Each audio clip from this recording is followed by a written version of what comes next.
My name is Zoran Avramovic, and I want you to imagine you work for a company, not a huge corporation or anything, just a company that brings in roughly $11 billion a year. You are not a big boss, not the president, or even vice president for that matter. You don't get to wear a clean suit, just an employee that does the dirty work and helps bring in $11 billion a year. But you get none. That's how it is being a college athlete. College athletes are like employees, working 40 hours a week in overtime for free. It doesn't happen in society outside of college, so why does it happen to college athletes? So today I will give you and elaborate on a few of the many reasons why college athletes should be considered employees, including the amount of time spent on the sport, the amount of class time the sport requires students to miss, as well as the revenue brought in by the sport. According to an article from Forbes by Mark Edelman on January 30th, the typical Division I college football player devotes 43 hours a week to his sport, including games, practices, and other related activities. That is 3 more hours than a typical American work week, not including time spent on academics. Meanwhile, nearly 80% of full-time students who are not college athletes have jobs working at least 19 hours a week. That is nearly 25 hours less than a student athlete. According to a post by The Sun from Southwestern College on November 14th, most colleges that fail or fail classes state that it is often due to the work overwhelming their lives. College athletes spend more time dedicating to their sport than college students do working. Still, these college athletes are expected to succeed being a full-time student, while students who spend less time working tend to fail. With that being said, some college athletes get full ride scholarships for their sport and have tuition paid for, while others pay for everything out of pocket. So what about all the financial needs? College students who play sports should not be expected to also get a paying job to support other financial needs. They should get paid for playing their sport. So we know the amount of time spent on the sport-related activities. Let's find out how much of that time is missed from class. Although the NCAA claims student athletes are still students, the NCAA's own tournament schedule requires students to miss classes to play games that are nationally televised and bring in revenue. The revenue part we'll talk on later on.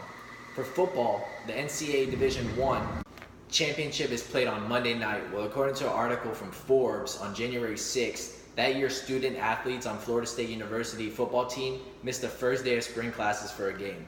So rather than attending class, the players spent the first day of classes preparing for a championship game that could have easily been scheduled during winter break, which ended just a Sunday before. Basketball is no better. NCAA men's basketball affects more than 6 class days, and that's just the tournament. Not including regular games during March Madness, students miss nearly a month's time of classes depending on how far they advance in the tournament.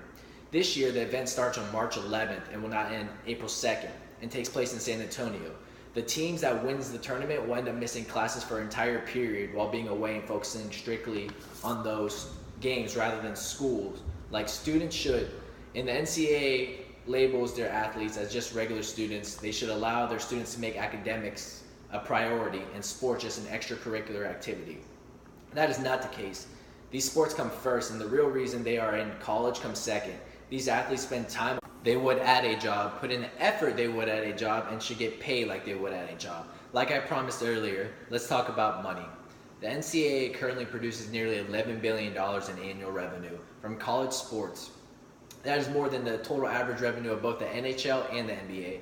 According to a post from Forbes' list of top colleges, in 2014, the University of Alabama reported $143 million in athletic revenues, more than all 30 NHL teams and 25 of the 30 NBA teams. So where does this money go? If such a huge chunk of money is being made, what is the issue with paying the people who actually earned it?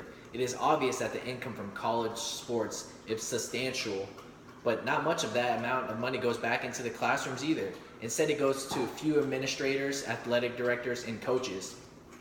Coaches weren't always being paid, and at one point, the neglection of paying athletes was the same toward coaches.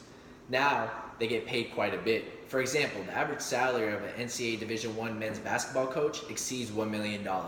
Not only do these college athletes bring significant funds for their schools and not get a cent for it, it also shown that success in a sport activity increases the application rate to a university, leading to more admissions, which also leads to more money. So that's even more money, but not for the athletes. With those factors in mind, these athletes do not seem to be playing for just fun or leisure anymore. Instead, they are used as a marketing team and forced behind income, but don't get a single cut from it. While student athletes work more towards sports than non-athlete students do towards a job, they spend more hours than a full-time job towards their sport. While being a full-time student, they are required to miss class due to sports schedules and be one of the main sources of income for their schools. College athletes cannot be expected to pick up another responsibility that will actually bring in money for any other financial funds. Instead, college athletes should get paid like employees for the amount of time and effort they put forth to juggling a sport and school in college. They should get paid for the important role they play in the school system rather than being robbed.